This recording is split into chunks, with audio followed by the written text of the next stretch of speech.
Well, good morning, everybody. My name is Dennis Levin, and I'm retired pastor here at Queen Street United Methodist Church in downtown Kinston, North Carolina. Welcome to our Wesley Bible class.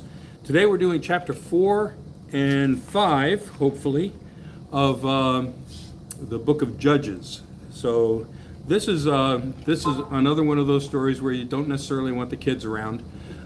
Just give you a heads up on that. But we'll see. Everybody should have a stake in this class. We'll see how it goes. All right, this story is about Deborah and Barak, and actually some other judges. Deborah is a judge, which is an unusual thing. You don't usually have women who are judges. She was the wife of a judge who died. But there was another aspect about Deborah that gave her legitimacy. She was also a prophetess. And because she was a prophetess, she's one of the few people that you have who have a governmental authority, but who also can speak for God. Okay?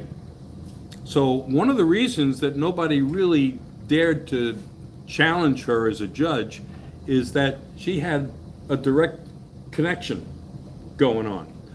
All right, now, up until this point, when you look at the Exodus and all of that, you basically had Moses and Joshua, and then you had the priesthood. Okay? Moses and Joshua functioned as, like Deborah, a combination of government and prophecy. They had a direct link to God. They could give voice to what God wanted them to do, okay? And there wasn't any intermediary in that. Now you don't have a central authority, okay, for it's not a nation, it's a territory. You don't have a central authority for the territory governed by tribes, okay? And here's the first time that somebody pops up as a prophet. Now, we have seen Balaam, who was a prophet who was pagan. Okay? And he was kind of an independent prophet, advising kings. And when we think of prophets in the Old Testament, they're the ones who say to the king, this is what God tells you you should do or you should have done. Okay? And then you had Samuel, who came later, and Samuel was kind of a combination between prophet and priest. Okay? But generally speaking, priesthood and prophecy were two different elements. You didn't have somebody who combined the two. You had someone who was a prophet, who was like a court advisor, and then you had the king, or the priest. Now we don't really have a strong priesthood. You don't see anything about the priesthood or the Ark of the Covenant being used to lead the people into a conflict. But these people are being set upon by a Canaanite king, and we'll get into the story here. The Israelites again did what was evil in the sight of the Lord after Ehud died. Remember, Ehud was a Messiah. He was a judge, and he came in and rescued the people from oppression, foreign oppression, as far as they were concerned. And then Ehud kept the people kind of in the old ways of religion. When he died, guess what? People went back to doing what they were doing.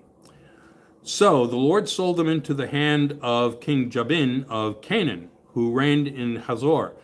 The commander of his army was Sisera, who lived in Harosheth ad Goim. Then the Israelites cried out to the Lord for help, for he had 900 chariots of iron and had oppressed the Israelites cruelly 20 years. All right. I tried to look up a Canaanite iron chariot. I wasn't too successful in getting a picture of the design. An iron chariot is a bad idea. Okay, we think in terms of tanks. Chariots are supposed to be really fast, and they're supposed to be able to take a lot of punishment, because the ground isn't really, they're not coming down the freeway. So if you have an iron chariot, whatever they've got for the wheels is brittle. So the wheels can't be iron. There might be iron bands on wood, that works, and had worked for a long, long time. And you might have an iron shield kind of in front of the chariot.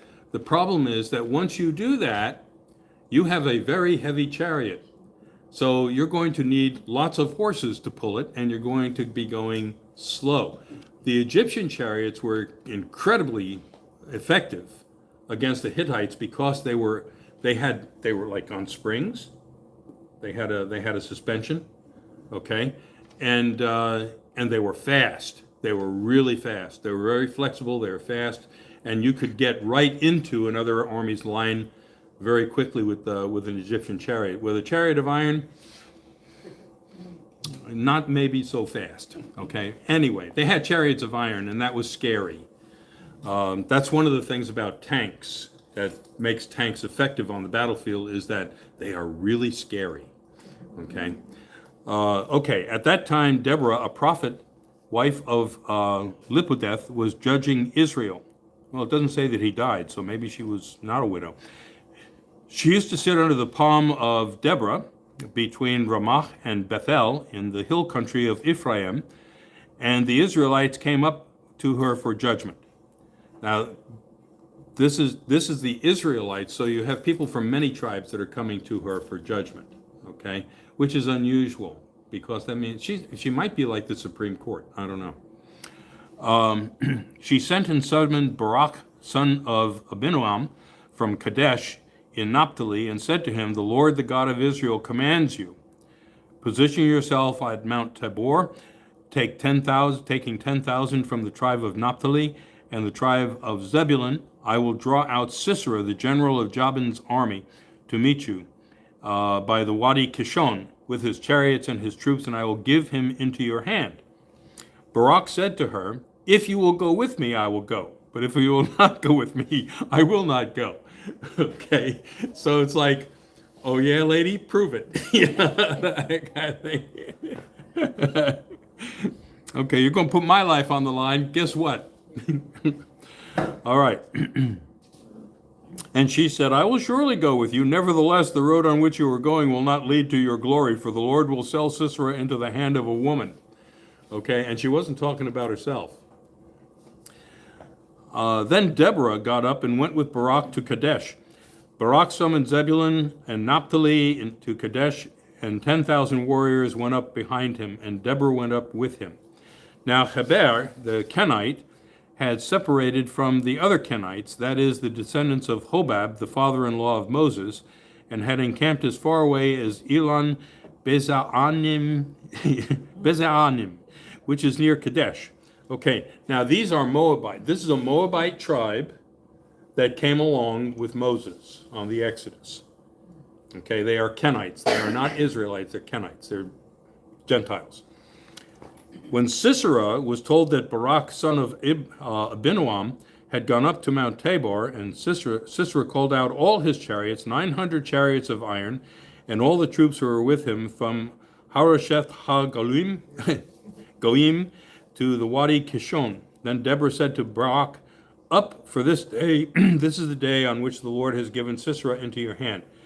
Has not the Lord gone out before you?" So Barak went down from Mount Tabor with 10,000 warriors following him, and the Lord threw Sisera and all his chariots and all his army into a panic before Barak. Sisera got down from his chariot and fled away on foot, while Barak pursued the chariots and the army of Harosheth Goim. All the army of Sisera fell by the sword; not one was left. Okay, so now we got the general is beaten feet out of the field. Okay. Thing to know about fighting that took place with horses, okay? If you can scare the horse, or if you can mess up the horse, things go very badly for the guy in the chariot. Okay, so maybe what they did was they didn't target the guy in the chariot, they targeted the horses. And once they started doing that, you got two horses that are going together and one of them drops. It's like, not bad, not bad. So it's worse than a flat tire. Okay. Now Sisera fled away on foot to the tent of Jael, wife of Heber the Kenite, for there was peace between King Jabin of Hazor and the clan of Habor the Kenite. These are two Gentile tribes, okay? And so they're getting along with each other. And so what you have is the Kenites are somewhere between the Israelite tribes and the Canaanite tribes. They're kind of a conduit. And the reason why some of these conduits exist, where you actually have a back channel to your enemy, is that you might need some things that the enemy has, but you can't buy them directly. So if they need metal and metalwork and stuff, they can get it through the Kenites to supply swords, spears, things, because the Canaanites aren't going to sell swords and spear points and things like that to the Israelites, but they will sell them to the Kenites. So you saw the Kenites were good with metalwork. They might have been able to get ore from Canaanite resources. So it's not always a bad thing to have this kind of go-between. We had something like this going on during the Civil War with the Jewish community, where they were able to conduct commerce across lines because they had connections across lines. General Grant is considered an anti-Semite because he really didn't like the Jews. What he really didn't like was the trade that was going on between North and South through the Jewish conduits, okay, because that was sustaining of the Confederacy. He felt like if there was a total blockade of the Confederacy, that things would be easier for him. So he did not like, in fact, in one area, he put out an edict to expel all the Jews, and Lincoln had to countermand the order. But anyway, that's, bringing it right up a little bit to close to our history. Okay, but you see this, sometimes it's good to have this back channel kind of thing going on. Okay. Now Sisera fled away on foot to the tent of Jael, wife of Heber the Kenite, for there was peace between King Jabin of Hazor and the clan of Habor the Kenite. Jael came out to meet Sisera and said to him, "Turn aside, my lord, turn aside to me, have no fear." So he turned aside to her and into the tent, and she covered him with a rug. Then he said to her, "Please give me a little water to drink, for I am thirsty." So she opened a skin of milk and gave him a drink and covered him. He said to her, "Stand at the entrance of the tent, and if anybody comes and asks you, 'Is anyone here?' say no." But Jael, the wife of Habor, took a tent peg and took a hammer in her hand and went softly to him and drove the peg into his temple until it went down into the ground. He was lying fast asleep from weariness, and he died. The way you were just telling that was I just- I couldn't help but chuckle. I'm Yeah, I'm just saying. Okay. It was, it's a simple thing. sorry. I thought that was gruesome when I read it. It is. Okay, and think what it did to the rug, my goodness. Anyway.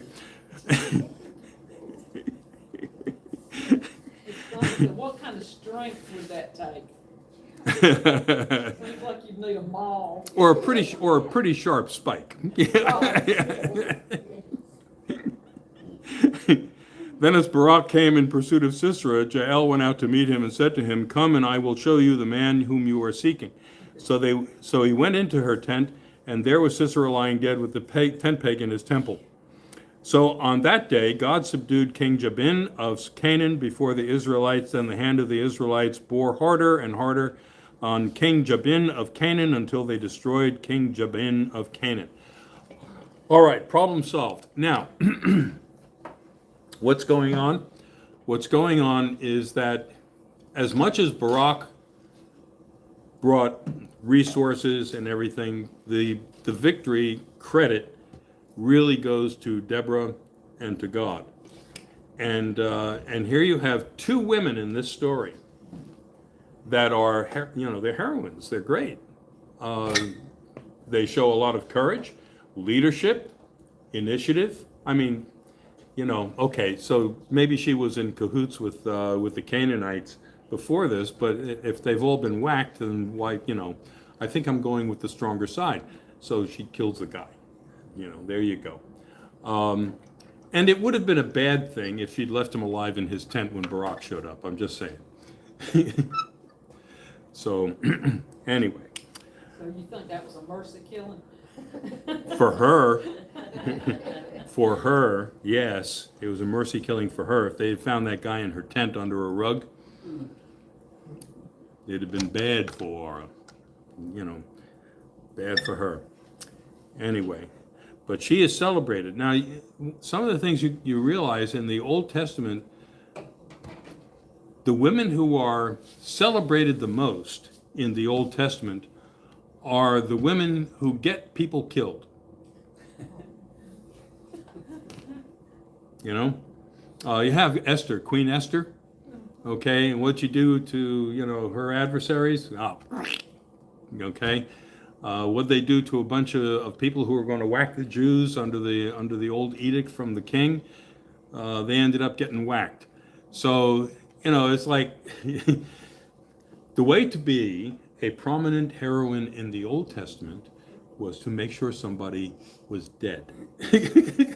Okay, lots of people getting dead. Okay, then we have something. I think this is wonderful. This is a hymn. It's a poem called "The Song of Deborah," and there's some interesting characteristics in this song. Okay, we're gonna find some subtleties in here. Okay. Then Deborah and Barak, son of Abinuam, sang on that day. Now you see that this is not the song of Deborah and Barak. This is the song of Deborah. But Deborah and Barak sang the song. Hey. Okay. When locks are long in Israel. What does that mean when locks are long in Israel? Anybody know what that is? Everybody know what that's referring to? When locks are long in Israel. When they've been there a long time?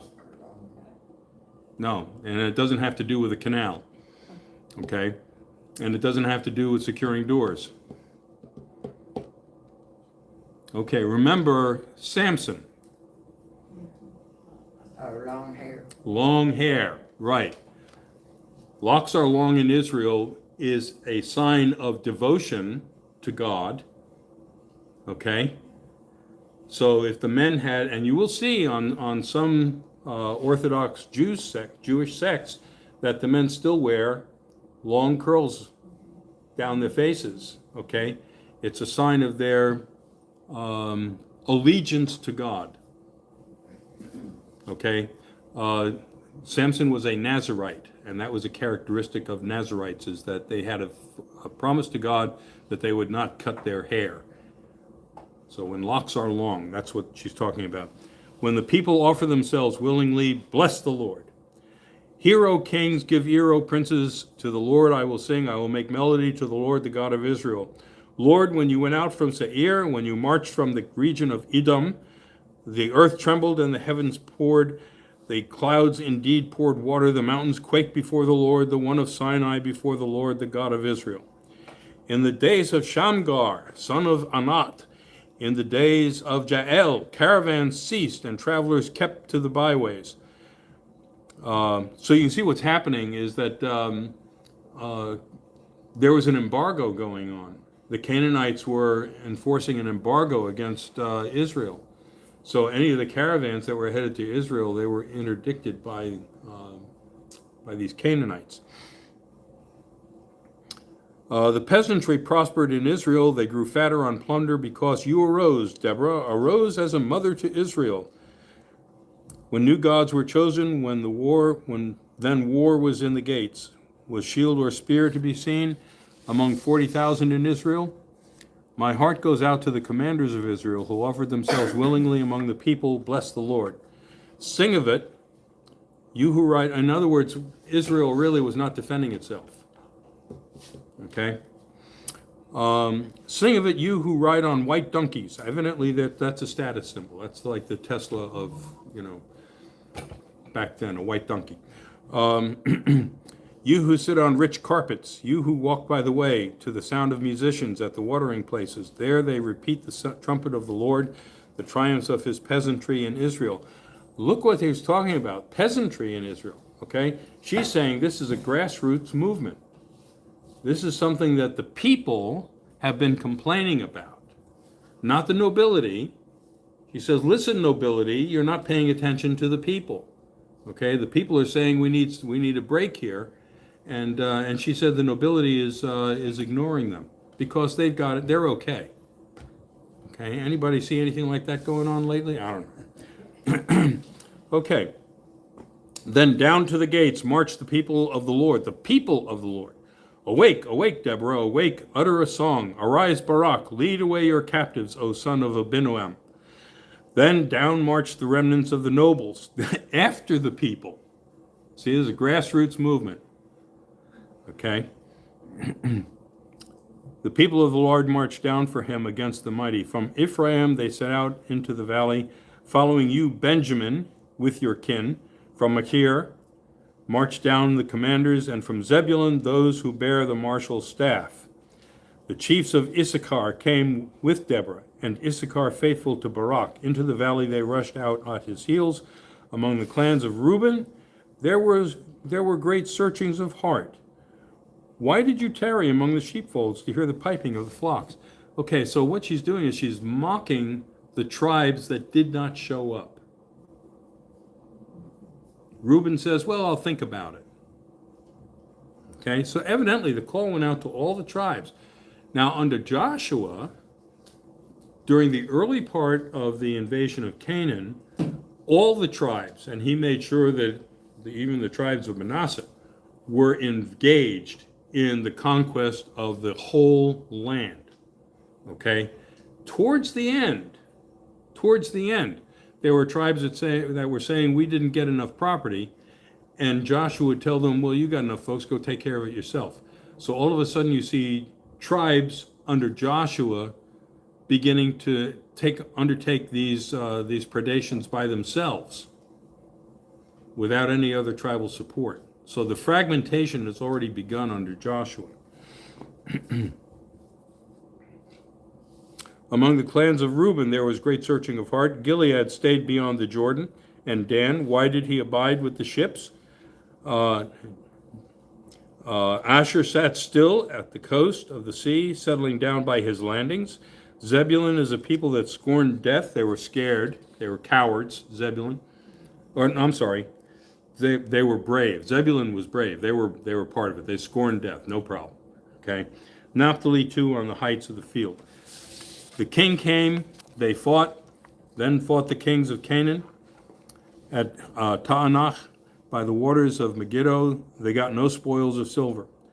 The stars fought from heaven. From their courses they fought against Sisera. The torrent Kishon swept them away. The onrushing torrent, the torrent of Kishon, the torrent Kishon, march on my soul with might. So what she's talking about is not a torrent of water, but a vast army flowed in like water and swept them away. Then the loud beat the horses' hooves with the galloping of its steeds. Curse Meroz, says the angel of the Lord. Curse bitterly its inhabitants, because they did not come to the help of the Lord, against the mighty. Okay, so now you have her not just mocking them or saying you had too much discretion. Now she is cursing the ones who did not show up to fight. So you see there's an animosity taking place early on in the kingdom. It's not a kingdom. In the land between tribes. Tribal warfare is going to ensue. Most blessed of women be Jael, the wife of Heber the Kenite, of tent-dwelling women, most blessed. Water he asked, milk she gave. She brought him curds in a lordly bowl. She put her hand to the tent peg, and her right hand to the worker's mallet. She struck Sisera a blow. She crushed his head. She shattered and pierced his temple. Between her feet he sank, he fell, he lay still. Between her feet he sank, he fell. Where he sank, there he fell dead. Okay, if you really want, in Hebrew poetry, if you really want to emphasize something, you say it 2 or 3 times. Okay, so that's what's going on in that strophe. We call that a strophe. Okay, each one of these things where they break, that's not a paragraph, that's called a strophe. Out of the window she peered, the mother of Sisera. This is Sisera's mother in the town, back home, waiting for her boy. Okay? Out of the window she peered, the mother of Sisera gazed through the lattice. Why is his chariot so long in coming? Why tarry the hoofbeats of his chariots? Her wisest ladies make answer. Indeed, she answers the question herself. Are they not finding and dividing the spoil? The guys are already there, showing up, sacking the town. Okay? So what do you think happened to Sisera? Well, he's not there defending the town, so you might figure he's not there. A woman or two for every man.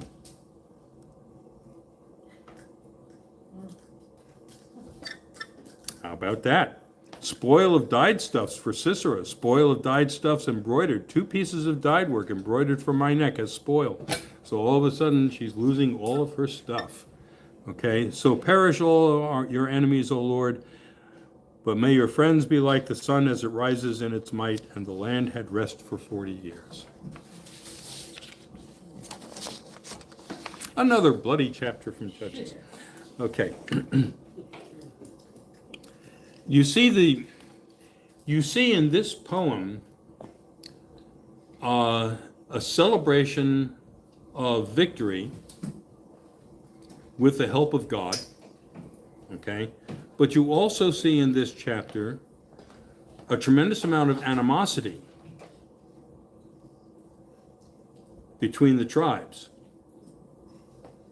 And you see where, in order for these tribes to get it together, there is no central authority that can make them do it. Okay? This is very much like what the United States was like before the Civil War in the antebellum period, where the army was extremely small. There was hardly any central army in the United States between the Revolutionary War and the Civil War. What you had were local state militias. And when Lincoln put out a levy for troops, some of the states said no. And the question was, does the federal government have the right to levy troops? Well, we're running into that very same question today. Okay? Yep. Do the states have absolute control over their National Guard, or does the federal authority have the right to federalize them without the governor's permission? And the answer is, they have the right to federalize the National Guard without the governor's permission. I remember when I was in the National Guard, guess where my check came from? The federal government. Okay? Where did my uniforms and my equipment come from? They came from the federal government. The state didn't buy any of that stuff. Okay? But the federal government made it available to the National Guard and to the governor of the state, and the governor was the commander of the National Guard, and the governor is the commander of the National Guard unless they are federalized. And then when I had to go to Desert Storm, I got federalized. And there wasn't much the governor or I could do about it. So, yeah. Mm-hmm. So does the president have the right to federalize the National Guard? Yes. Are there limits on what federal troops can do in states? Yes, there are. And as long as they abide by that, that's fine. If you want the federal government to have ultimate control, total control, with arrest authority for the troops, then you have to declare martial law. But until then, you can assign federal troops in areas and give them federal responsibilities other than arrest authority. Okay? Now, when I was mobilized under state, the state allowed, in North Carolina, a National Guard troop who's mobilized by the state for, say, a disaster or riots or things like that, has the same status as a deputy sheriff. But they still don't want me to make arrests, because then they got to mobilize me again to show up in court, and I don't necessarily know how to do arrest procedures and things like that. So they'd rather I just detain somebody and let the local cops arrest them. Okay? Federal government can do that too. They can detain people till the arresting authorities show up. Anyway, with this you see the disintegration of Israel. Israel is not mentioned in the Song of Deborah. There is no national, this is not a national song. This is a song that's divided the people who showed up against the people who didn't. And it's all tribal. It's all tribal. Tribal societies typically engage in warfare against each other, okay? We just came back from Williamsburg. We saw how tribes allied themselves before the English showed up. Tribes were allied with each other in different regions. You had, the Iroquois up north, and you had what are they? My mind is a blank. Anyway, they had the local tribes in Southern Virginia, in coastal Virginia, were different from the tribes in North Carolina, and they fought each other. So they were warriors. How do you get to be a warrior? By warring. Okay. See you later. Thanks for being a part of this. Everybody don't read it. Got to. Going to be in the swing, in the choir.